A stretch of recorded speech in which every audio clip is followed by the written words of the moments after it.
Ya. Halo, assalamualaikum warahmatullahi wabarakatuh.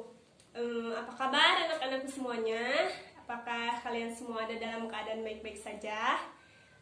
Syukur alhamdulillah jika kalian semua berada dalam keadaan baik-baik saja. Nah, pada kesempatan kali ini Ibu akan membawakan materi pembelajaran bahasa Indonesia di kelas 12. Ya, di kelas 12. Pada pembahasan kali ini Ibu akan membahas mengenai teks cerita sejarah. Ya, pelajaran kali ini kita akan membahas tentang teks cerita sejarah. Apa sih teks cerita sejarah itu?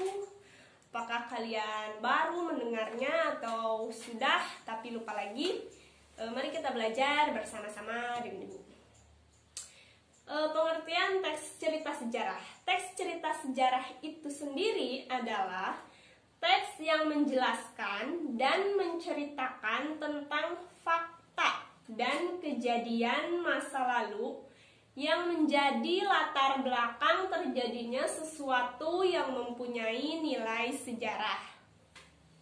Atau definisi lainnya bisa seperti ini, yaitu teks cerita yang berdasarkan catatan-catatan peristiwa masa lampau dikembangkan berdasarkan bukti yang ditemukan yang nantinya menjadi teks kenyataan sejarah.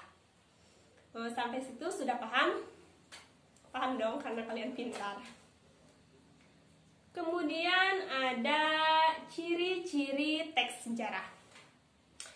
Ciri-ciri teks sejarah diantaranya yang pertama, disajikan secara kronologis atau urutan peristiwa atau berdasarkan urutan kejadian.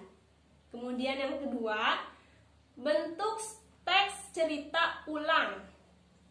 Yang ketiga, struktur teksnya terdiri dari orientasi, urutan peristiwa, dan reorientasi.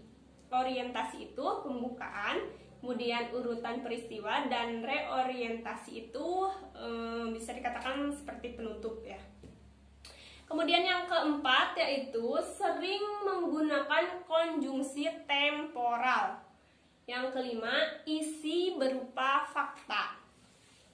Nah, itu ciri-ciri teks sejarah ada 5. Kemudian yang sekarang struktur teks cerita sejarah.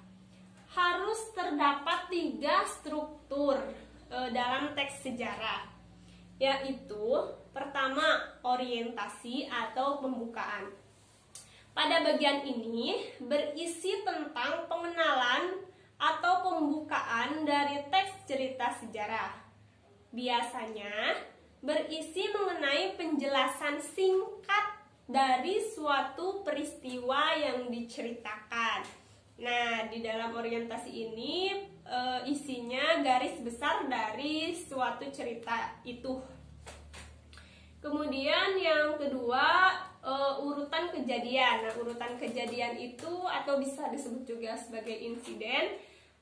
Pada bagian ini berisi mengenai rekaman peristiwa sejarah yang terjadi, yang disampaikan menurut urutan kejadian atau waktu dari awal kejadian hingga akhir kejadian tersebut. Pada bagian ini merupakan bagian pokok dari teks cerita sejarah yang biasanya dituliskan secara rinci dan mendetail, sehingga para pembaca akan lebih memahami hal apa sebenarnya yang terjadi pada masa lampau. Jadi pada bagian insiden ini merupakan bagian terpenting dari teks cerita sejarah, karena di bagian ini insiden-insiden atau cerita-cerita yang sebenarnya yang diungkapkan secara mendetail. Yang ketiga, reorientasi. Reorientasi merupakan bagian akhir dari teks tersebut. Biasanya pada bagian ini berisi mengenai komentar pribadi dari si penulis itu sendiri mengenai kejadian yang ditulisnya. Namun, ada juga beberapa teks cerita sejarah yang tidak menambahkan bagian penutup ini. Itu sah-sah saja karena bagian ini hanya sebagian opsi atau pilihan saja. Nah, kemudian yang selanjutnya yaitu kaidah kebahasaan teks cerita sejarah. Ada banyak di sini kaidah kebahasaan. Kalau untuk kaidah kebahasaan kita bahas minggu depan saja. Untuk pelajaran hari ini kita cukupkan sampai di sini. Meskipun sedikit, tapi semoga ini memberikan manfaat bagi kalian semua di masa yang akan datang. Bila ada ingin ditanyakan, silahkan langsung tanyakan ke ibu seperti biasa atau komentar di sini. Dicukupkan sekian. Wabillahi taufiq wal hidayah. Wassalamualaikum warahmatullahi wabarakatuh.